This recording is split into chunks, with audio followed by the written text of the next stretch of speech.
y'all.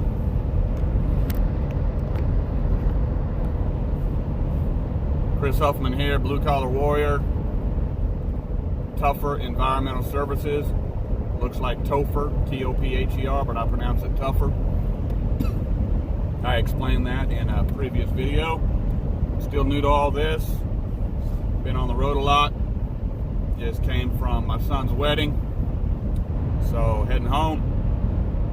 Got some work lined up. It's real easy to make a video when you're driving. So I guess I just decided to talk about the history. I don't like the word evolution, but the evolution of Tougher Environmental Services, junk removal, pest control, where I started, where I am now. And the purpose of this video, all my videos, hopefully, is to bring glory to the Lord Jesus Christ and to help others and be a blessing about life, about work in general.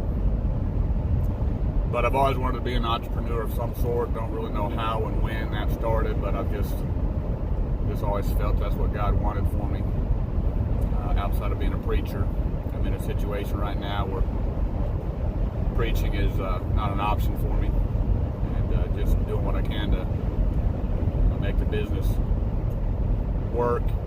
But about, I don't know, 8 years ago, I think, 2012, I believe, started Tougher Pest Control, and I tried to start it a couple times before then. Was in the pest control industry, really liked it, still like it, still doing it now 14, 15 years later when I can. But I try to line my life up with the Bible and with the authority in my life and with my wife, more so now than ever. But back then, not so much, and it kind of bit me in the butt when I did things on my own. I was kind of a jerk. I just run things without checking with my wife. I'm going to let that be a warning to some of you guys out there. Treat your wife good, love her, don't be selfish. She's your helpmate. My wife is a good woman.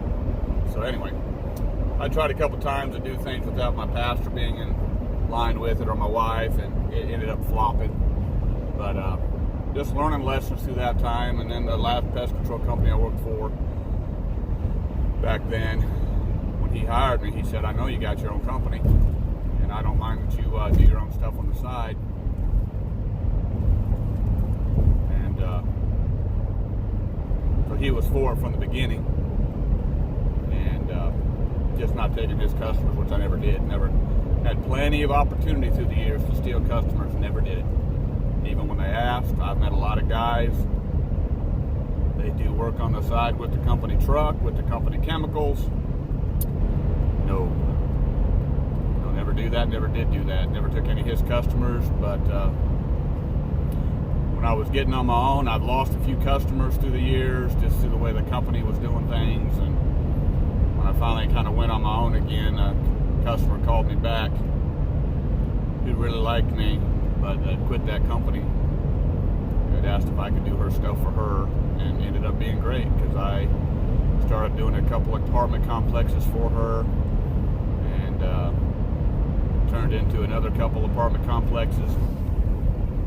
Ended up doing work for her uncle, who was a builder, doing termite retreats. And it's just hard to know what life's going to throw at you. Back then I was pretty emotional, pretty selfish, pretty angry, and was just always up and down. And going through what I'm going through now for the last 5 years, the Lord has stabilized me. I'm more emotionally stable. And anyway, worked for her, got those apartment complexes, and they were a little kind of low income, and doing the pre-treats on the new construction. And then I hooked up with my buddy, partner, with some work he had, and was actually doing very well. For me, hitting that $60,000 to $75,000 mark. And then word of mouth, I ended up getting a bunch of cabins for pest control up in the mountains, and was doing good, but was losing my family and was just blind to it at the time. So I let it all go to follow my family, try to win them back about 4 years ago, and still trying to do right and still trying to wait on the Lord and leave that door open for my wife. I love her, and but I had to let it all go, and now I'm starting to back up, back out here in Tennessee. So Tennessee, I love Tennessee, but the state of Tennessee did me wrong. Because when I went to New Mexico, they honored all my licensing and certifications, and I had to take a reciprocity exam. But when I came back to Tennessee, Tennessee didn't honor anything. They didn't honor my 14 years of working with the state of Tennessee. None of my experience, none of my certifications, none of my licensing. And I got to retest for everything. Well, for all you guys out there who know how tests go, so many of those tests have nothing to do with what you do in the field. And they're worded in such a way it doesn't make any sense. So I've taken the first test to get back into it, and I failed it.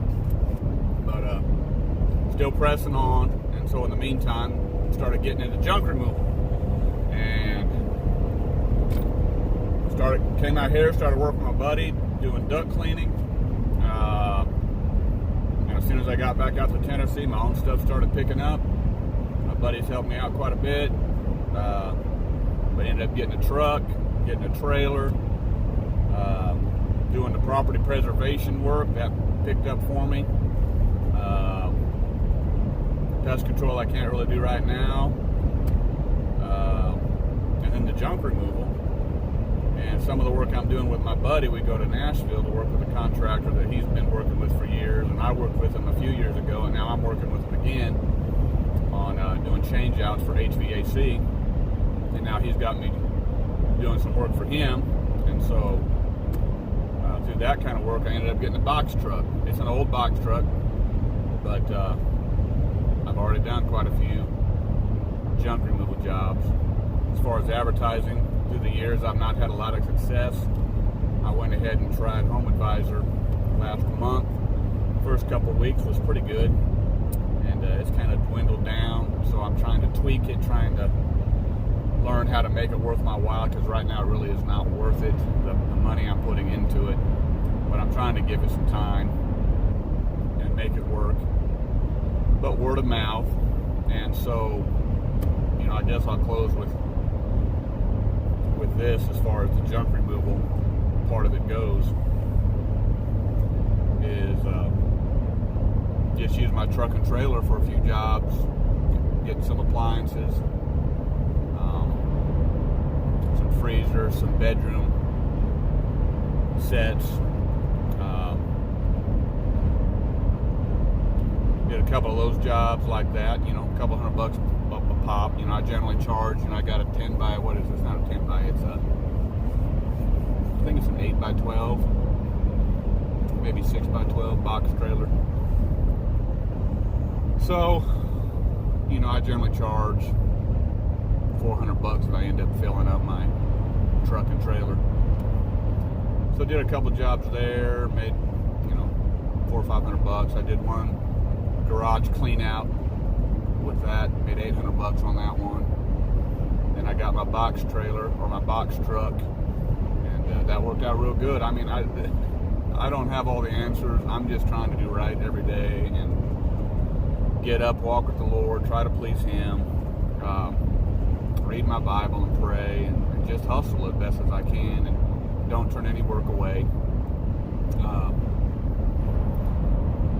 So the box truck is a real good deal for me, because since I do work for that fella, I didn't have to pay outright for the truck. He just let me pay on it as I do work for him. So the Lord just opens up doors like that, gives you things and opportunities. We just have to recognize it, I believe. So I got the box truck. The first day I drove it in from Nashville, brought it in. Next day I had a job. So got an executive desk from one lady and a couch and chair. $250. Another lady, a couple couches for a couple $100.